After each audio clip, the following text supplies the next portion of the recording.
গেটে ঢোকার সাথেই চোখে পড়ল একটি পুরনো কবর। সেই কবরের ভিতর দেখি একটি বিড়াল আমার দিকে কেন জানি অদ্ভুতভাবে তাকিয়ে আছে। মেয়ে আর ওয়াইফ। আপনার কোম্পানির মেয়ে আর ওয়াইফ, মানে কোম্পানির মালিক।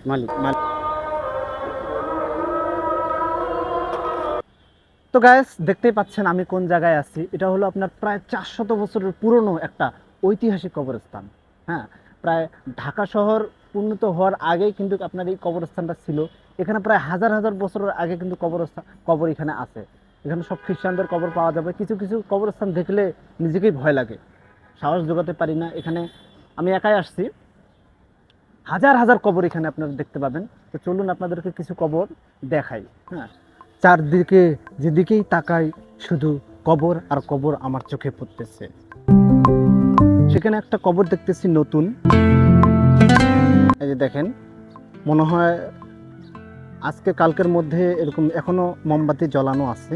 আপনারা দেখতে পাচ্ছেন, নামটা দেখেন, প্রদীপ কুমার সরকার।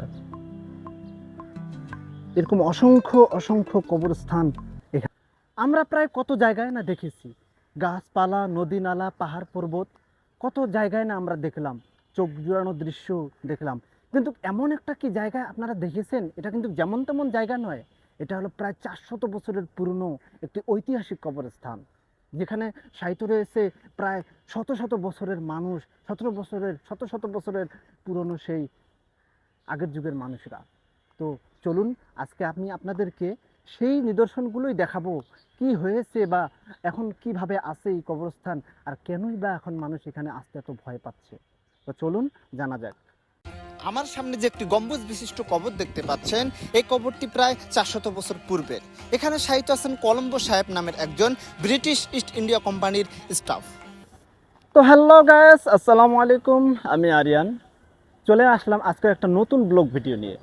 তো আজকের ব্লগ ভিডিওতে আমি আপনাদেরকে দেখাবো, আপনারা নিশ্চয়ই দেখতে পাচ্ছেন আমি কোথায় আছি আর কোন টপিকে ভিডিও বানাতে যাচ্ছি, আপনারা নিশ্চয়ই জেনে গেছেন।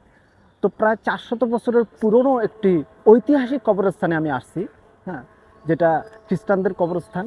কি রহস্য রয়েছে এই কবরে, আর কত সালের এই কবর, সব আপনাদেরকে আজকে আমি বিস্তারিত জানাবো।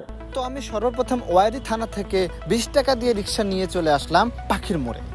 সেই পাখির মোড়ে কিছুক্ষণ থাকার পর সর্বপ্রথম আমার চোখের সামনে পড়ল সেই ব্রিটিশ আমলের খ্রিস্টান কবরের সেই সাইনবোর্ডটি। গেটে ঢোকার সাথেই আমার চোখে পড়ল সেই বিখ্যাত গেটটি, যেটা 400 বছরের পুরনো, কিন্তু সেটাকে তারা এখন নতুন করে সংস্কার করতেছে, নতুন করে দেখানোর জন্য। আমি হাঁটতে হাঁটতে যেদিকেই তাকাচ্ছি শুধু সেই কবরগুলোই আমার নজরে পড়ছে। এখন প্রশ্ন হলো, সেই 400 বছরের পূর্বের যে কবরগুলো, সেগুলো কি এখনও সেভাবে আছে? না, কিছুটা আছে আর কিছুটা মাটির সাথেই বিলীন হয়ে গিয়েছে।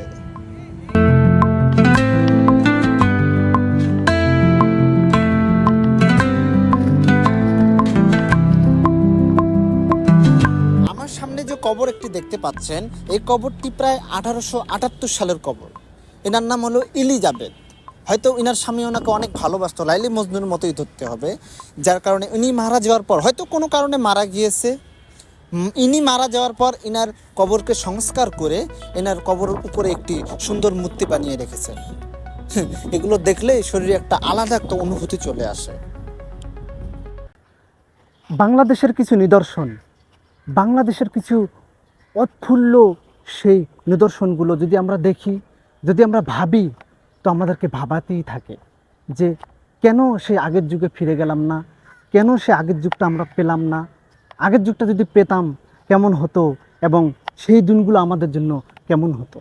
এরকম চিন্তাভাবনা আমাদের মাথায় থেকেই যাবে যদি আমরা সেই নিদর্শনগুলো দেখি এবং সে অনুযায়ী আমরা চিন্তা ভাবনা করি। এটা হলো খ্রিস্টানদের বিশাল একটা ঐতিহাসিক কবরস্থান। এই কবরস্থানের সাহিত্য প্রায় হাজার হাজার মানুষ, হাজার হাজার খ্রিস্টান মানুষ এই কবরের সাহিত্য আছে। এখানে এমনও কিছু কবর আছে, এই যে আমার পিছনে দেখেন একটা বিশাল একটা গম্বুজ বিশিষ্ট কবর।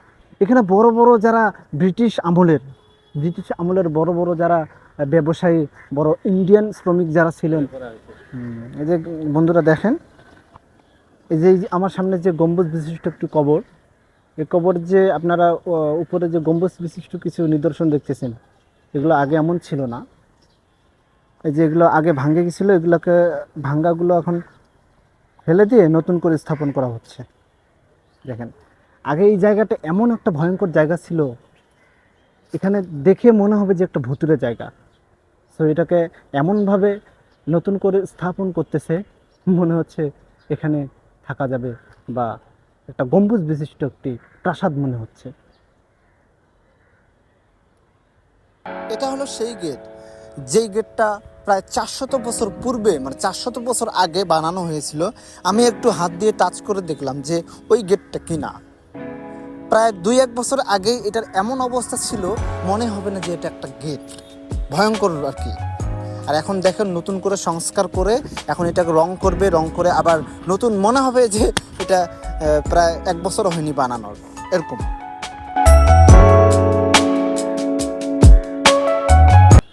তো বন্ধুরা, আমি এমন একটা কবরের সামনে দাঁড়িয়ে আছি, সেটা প্রায় ব্রিটিশ আমলের। এটা একটা এমন একটা নমুনা, যে এই কবরটা হলো কলম্বো সাহেবের নামে একজন ব্রিটিশ ইস্ট ইন্ডিয়া, যে একজন ভদ্র একজন স্টাফ ছিলেন। এই কবরে শায়িত আছেন কলম্বো সাহেব নামের একজন ব্রিটিশ ইস্ট ইন্ডিয়া কোম্পানির স্টাফ। এই যে কবরটা দেখতে পাচ্ছেন, এই কবর 2-1 বছর আগে এমন অবস্থা ছিল যে এখানে কেউ ভয়ে ঢুকতে পারতো না, ভুতুরে একটি ঘরের মতো ছিল। সেটাকে এখন নতুন করে সংস্কার করে ভাঙ্গা জায়গাগুলোকে আবার নতুন করে লাগিয়ে সেটাকে এখন নতুন একটি ভবনের মতো তৈরি করা হচ্ছে। দেখে কেউ বলবেই না যে এটা সেই 400 থেকে 500 বছর পূর্বে। যেদিকেই তাকাচ্ছি শুধু গম্বুজ বিশিষ্ট কবর আমার নজরে পড়তেছে। আগের মানুষের কিছু বিখ্যাত যারা ছিলেন, যারা বড় বড় ব্যবসায়ী ছিলেন, তাদের কবর দেখলেই বোঝা যায় যে তারা কত প্রভাবশালী ছিলেন। এদের এক একটা কবর যেন এক একটা গম্বুজ, আপনারা দেখেন। বন্ধুরা, আমি এখন যেটার ভিতরে আছি আপনারা দেখেন, এই যে এটাও কিন্তু একটা কবর, প্রায় 400 বছরের আগের একটি পুরনো কবর খ্রিস্টানদের। আপনার উপরটা দেখেন,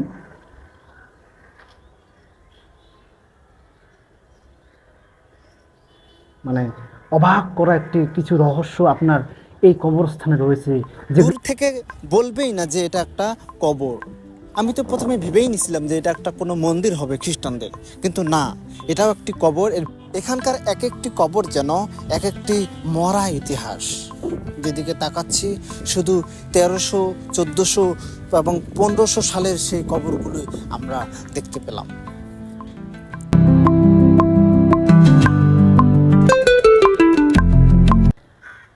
আমি একটা কবর খোঁজার চেষ্টা করতেছি, প্রায় ব্রিটিশ আমলের একজন বিখ্যাত, যিনি প্যারাশুটে উপরে সর্বোচ্চ উপরে উঠতে গিয়ে তিনি একদম আহসান মঞ্জিলের 3 কিলোমিটার দূরে গিয়ে পড়েন। তো আমি সেই কবরটা খোঁজার চেষ্টা করতেছি, কিন্তু পাওয়া যাচ্ছে না। আমি একাই আসছি এখানে, দেখেন আপনারা, এখানে নামটা দেওয়া আছে নাকি দেখি পরে কি লিখছে, কিছুই তো বোঝা যাচ্ছে না। 5 মে 1847, এটা 1847 সালের 5 মে ইনি মারা যান। এখানে যত কবর আমি তো দেখতে পাচ্ছি না, ছোট বড় অসংখ্য কবর রয়েছে এখানে। তো সেই কবরটা কোথায় কোথায় গেলে পাবো? এত বড় বড় কবর এখানে। এখানে দেখেন, আমি একটা বিশাল কবর দেখতে পাচ্ছি। এত বড় বড় স্থাপনা দেখলে আপনাদের কৌতূহল সৃষ্টি হয়ে যাবে মনে। এটা একটু দেখি,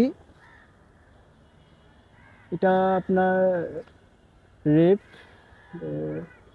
1807 সেপ্টেম্বর, 1807 সালের 18 সেপ্টেম্বর ইন্তেকাল করেছেন। কত পুরনো, প্রায় 1800 থেকে এখন 2025 সাল, হিসাব করেন কত সালের হচ্ছে।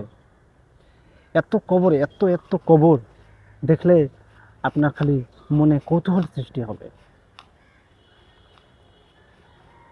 এই যে একটা কবর দেখা যাচ্ছে গম্বুজের মতো, কিন্তু এখানে তো নাম লেখা নেই, সব মুছে গেছে, হয়তো নতুন স্থাপনা করার পর তারা মুছে গেছে।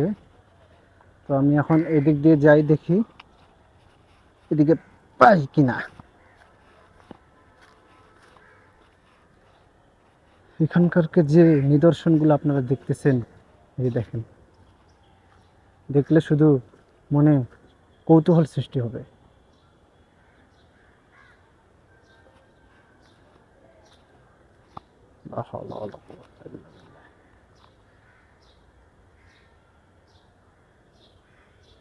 চেষ্টা করলাম, কিন্তু এত পুরনো হয়েছে, নামও বোঝা যাচ্ছে না কোথায় যে কোনটা, আমি বুঝতে পারতেছি না।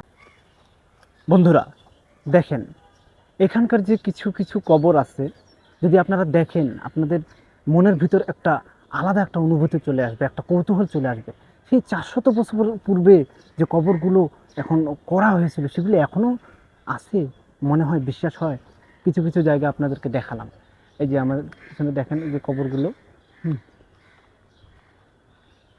এই যে মানে কবরগুলো এমনভাবে তৈরি করেছে, মনে হচ্ছে যে হয়তো ওরা কোনো ব্রিটিশ আমলের কোনো বড় বড় ব্যবসায়ী বা বড় বড় কোনো স্থাপত্যশীল হবে, যার কারণে তারা এত বড় গম্বুজ বিশিষ্ট একটা করে কবর তৈরি করেছেন। ঢাকার সবচেয়ে পুরনো এবং সর্ববৃহৎ খ্রিস্টান কবরস্থান নারিন্দায় অবস্থিত, যা ঢাকা খ্রিস্টান কবরস্থান ওয়ারি নামে পরিচিত। এখানে ইস্ট ইন্ডিয়া কোম্পানির কর্মী থেকে শুরু করে ওলন্দাজ, আর্মেনিয়ান এবং চীনা নাগরিকদের কবর ছাড়াও আরও আছে দ্বিতীয় বিশ্বযুদ্ধে নিহত হওয়া শত ইংরেজ সৈনিকদের গণকবর। সেই বিখ্যাত স্থাপন, সেই বিখ্যাত সমাধিস্থলগুলো আস্তে আস্তে ধ্বংসের পথে চলে যাচ্ছে।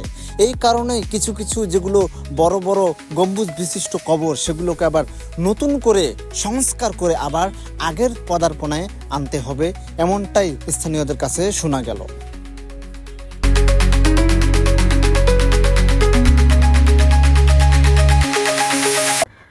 তো বন্ধুরা, আমার সামনে একটা কবর অবস্থিত, এই কবরটা আমি আপনাদেরকে দেখাই, যে কবরটা এমন প্রিয় মানুষের, যার কারণে তিনি একটা ভাস্কর্য তৈরি করে ফেলছেন।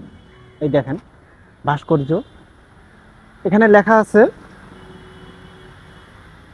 18 নভেম্বর 1878 সাল, মানে 1878 সালের এই কবর একটা। হ্যাঁ, ওনার স্বামী তাহলে কতটা ওনাকে ভালোবেসেছিল। ওনার নাম হলো এলিজাবেথ। এলিজাবেথ নাম হয়তো অনেক প্রিয় ছিল, যার কারণে যে একটা ভাস্কর্য তৈরি করে ওনার সাথে এই কবরটা দিয়ে দিয়েছেন। তো অনেকের অনেক প্রিয় মানুষ থাকে, যেমন শাহজাহানের ছিল মমতাজ, হ্যাঁ, যার কারণে তিনি একটা বড় একটা কি বলে এটা, তাজমহল তৈরি করেছেন। আমরা সম্ভবত সবাই জানি যে তাদেরকে যেভাবে মাটি দেওয়া হয় বা তাদেরকে যেভাবে কবর দেওয়া হয় অনেকটাই আমাদের মুসলমানদের মতো, কেননা তাদেরকে কফিনে ভরে কোনো বাক্সের মধ্যে ভরেই কিন্তু তাদেরকে কবর দেওয়া হয়। আর আমরা যারা মুসলিম আছি, আমাদের কি করা হয়, ডাইরেক্ট সাদা কাফন পরিয়ে মাটি খুঁড়ে সেখানে কিছু চালাপালা দিয়েই তার উপরে মাটি দেওয়া হয়। আমার সামনে যে কবরটা দেখতে পাচ্ছেন, এই যে কবরের যে আপনার ঢাকনাটা বলে, এই যে এটা দেখে মনে হবে যে লোহার, কিন্তু এটা লোহার না, এটা একটু সিমেন্টারি তৈরি, কিন্তু অন্যভাবে এরা তৈরি করছে। যে দেখেন আরও পাশে কবর আছে, এই যে।